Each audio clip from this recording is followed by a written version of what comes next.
Bonjour à tous. C'est certain, on apprend à mieux jouer en étudiant les parties de maître. On voit des bons coups, des plans cohérents à l'œuvre, ainsi que les techniques qui permettent de les mettre en application. Mais il est important aussi de comprendre certaines erreurs typiques pour éviter le plus possible de les commettre devant l'échiquier. C'est pour ça qu'il est intéressant d'analyser nos parties, mais aussi des parties d'amateurs comme on le fait en club avec nos coéquipiers. Au passage, je pense que vous serez d'accord avec moi, ça fait moins mal d'apprendre des erreurs des autres que de nos propres erreurs. Je vais vous montrer aujourd'hui un exemple tiré d'une partie qui a opposé une joueuse classée 1430 Elo à un non classé estimé 1499 au championnat de France de 2007. Les deux joueurs n'ont pas vu, en tout cas pas tout de suite, quel était le point clé de la position. C'est au noir de jouer ici. Essayons de comprendre ce qui se trame sur l'échiquier. Attention à la méthode. On ne commence pas par chercher un coup, on observe d'abord la position dans ses moindres détails, et c'est à partir de cette observation qu'on va chercher pour chaque camp un plan, un enchaînement de coups qui correspondent aux exigences de la position. D'abord le jugement, ensuite le plan. Et ça pour chaque camp. Vous allez voir pourquoi ce point est essentiel. La position n'est pas complètement fermée, la colonne B est semi-ouverte pour les noirs, la colonne C l'est aussi, mais pour les blancs. À première vue, il n'y a pas de grosse faiblesse à exploiter. Le pion B2 est arriéré, certes, et il se trouve dans le viseur de la tour B8, mais le cavalier B5 est interposé. Cette pièce, bien protégée par le pion A4, exerce une pression sur le pion D6 qui ne semble pas vraiment être une faiblesse puisqu'il n'est pas sur des lignes ouvertes. Pendant qu'on parle du pion D6, examinons l'état du centre. Il est fermé, les deux chaînes de pions D6-E5 et E4-D5 se bloquent mutuellement. C'est ce facteur qui a poussé les noirs à préparer la poussée F5 dans la partie en jouant tour F8. Quand il y a une chaîne de pions, on doit en effet s'en prendre à la base. Sur ce thème stratégique, je vous renvoie à la vidéo que j'ai publiée sur la variante d'avance de la française. Le coup de la partie, tour F8, n'est pas complètement hors sujet dans la mesure où il répond à une caractéristique de la position. Ce n'est pas en soi une mauvaise idée, c'est bien le plan des noirs, mais il y avait plus urgent. On ne doit pas s'arrêter à l'étude de la structure de pions. Il faut aussi évaluer quel est le rapport de force au niveau des pièces présentes sur l'échiquier. Et justement, un déséquilibre apparaît. Et il n'est pas en faveur des noirs. Qu'est-ce qu'un déséquilibre? C'est un élément qu'un seul des deux camps possède. Et souvent, quand on le détecte, ça nous met sur la voie et ça nous permet de trouver le plan adapté. Il y a égalité matérielle, d'accord, mais les blancs ont deux cavaliers alors que les noirs ont un cavalier et un fou. C'est une différence majeure. Le fou des noirs est mauvais puisqu'il est enfermé derrière la chaîne de pions, et comme la position est fermée, elle avantage clairement les cavaliers blancs puisqu'ils peuvent sauter par-dessus les obstacles par définition, contrairement au fou. Mais pour qu'ils puissent faire la différence, encore faut-il leur trouver des cases. Cela tombe bien, il y en a une, c'est la case C4, et elle ne peut pas être contestée par un pion noir. On dit que c'est une case forte. Les noirs, eux, n'ont pas de case forte pour leur cavalier. S'ils essayent de l'installer en F4 en passant par H5, il ne pourra pas rester bien longtemps puisque cette case peut être facilement contrôlée par un pion en G3, quand les blancs le jugeront utile. Si on a les noirs dans cette position et qu'on conduit ce raisonnement dans l'ordre, en analysant la position en profondeur, on comprend que les blancs ont un plan. Jouer cavalier D2 et occuper la case C4 avec le cavalier. Que fera-t-il sur cette case? Il renforcera la pression sur le pion D6 qui devra être défendu passivement par une deuxième pièce noire, en plus de la dame. Ça veut dire qu'on va devoir mobiliser le fou ou le cavalier pour défendre ce pauvre pion. Depuis la case C4, le cavalier fera aussi pression sur le pion A5, que la dame devra continuer à surveiller. Et comme le fou est un fou de case noire, il ne pourra pas contrarier ce cavalier C4. Même si le cavalier noir parvient à se rendre en C7 pour s'échanger contre le cavalier B5 afin d'alléger la pression sur le pion D6 en supprimant un des attaquants, le cavalier restant régnera en maître sur cette case C4 puisqu'en face, il ne restera plus que le fou de case noire.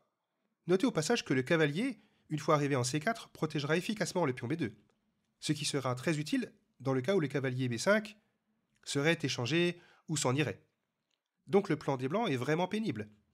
Il va absolument falloir faire quelque chose pour l'empêcher, et ensuite seulement, on pourra continuer notre plan à nous.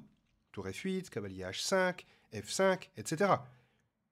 Si avec les noirs on a bien identifié le danger, alors on est en mesure de chercher un moyen adapté pour le prévenir.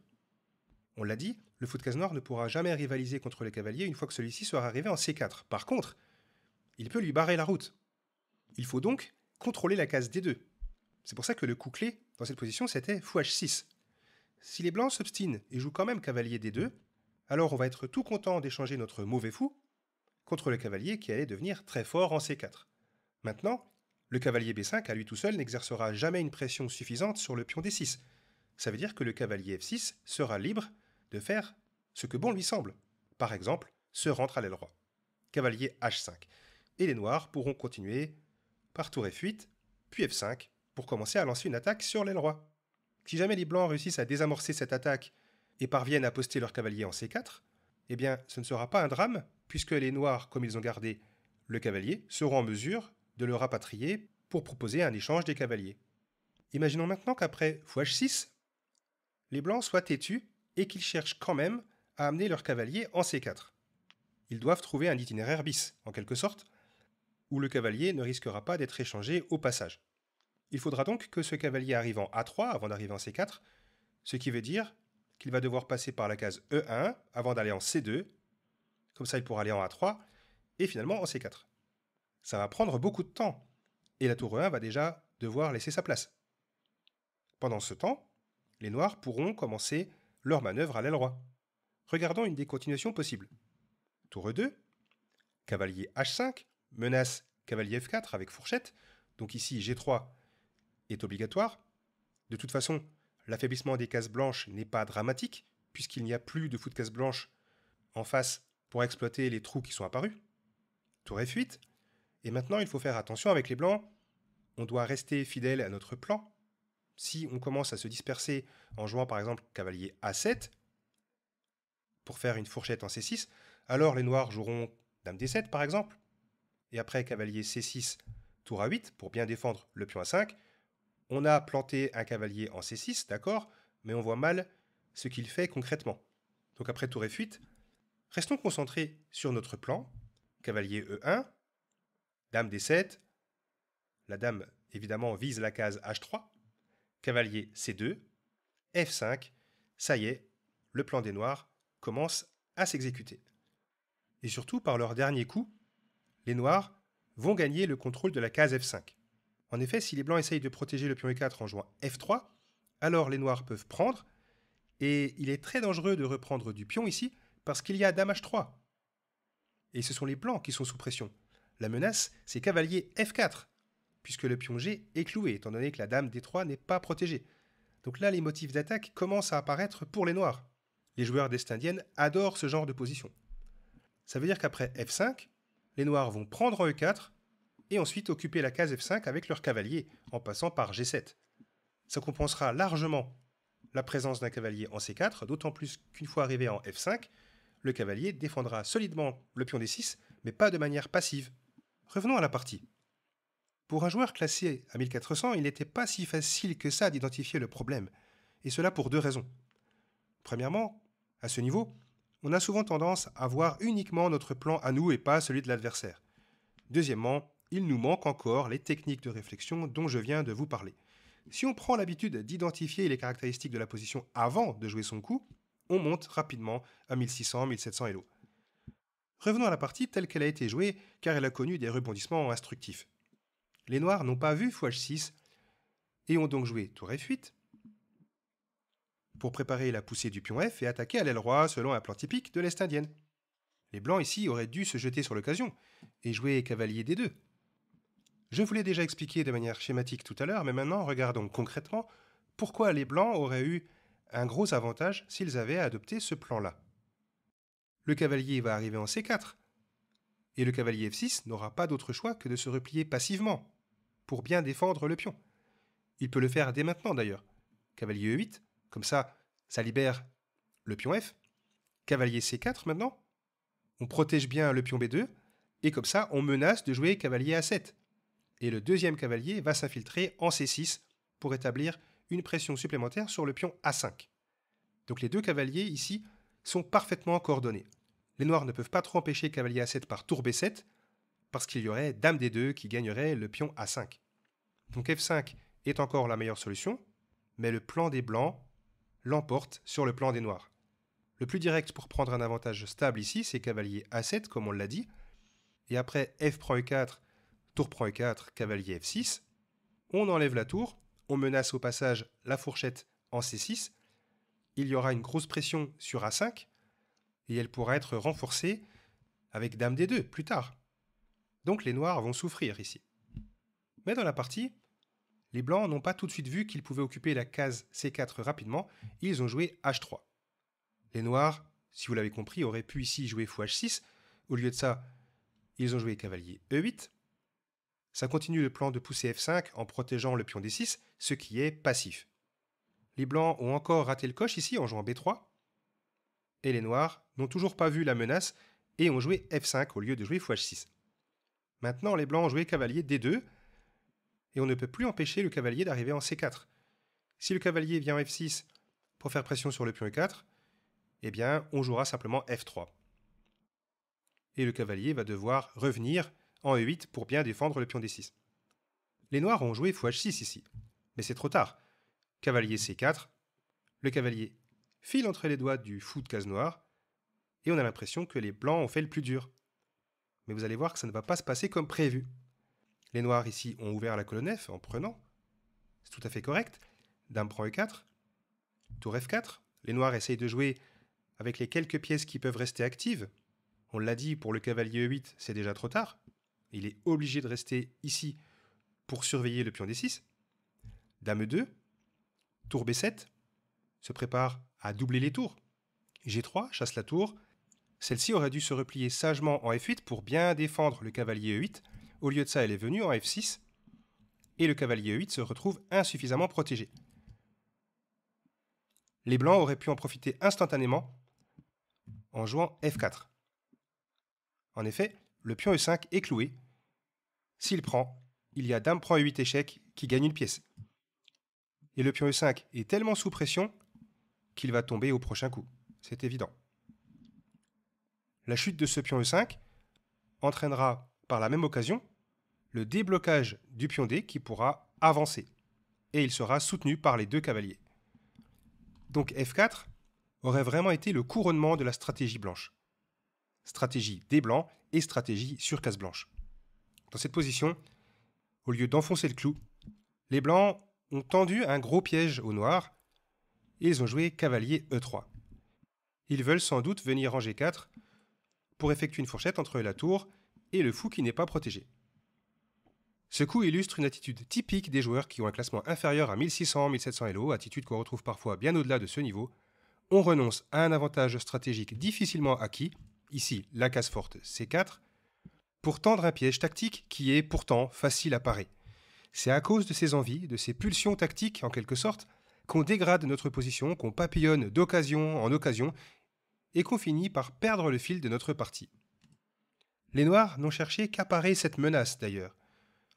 S'ils avaient constaté combien le cavalier en C4 les dérangeait, à cause de la pression sur le pion D6, eh bien, ils auraient immédiatement échangé leur fou pour éviter que cette pièce puisse revenir sur cette fameuse case. Après F prend E3, les noirs auraient réglé tous leurs problèmes et se retrouveraient même avec une meilleure structure de pion.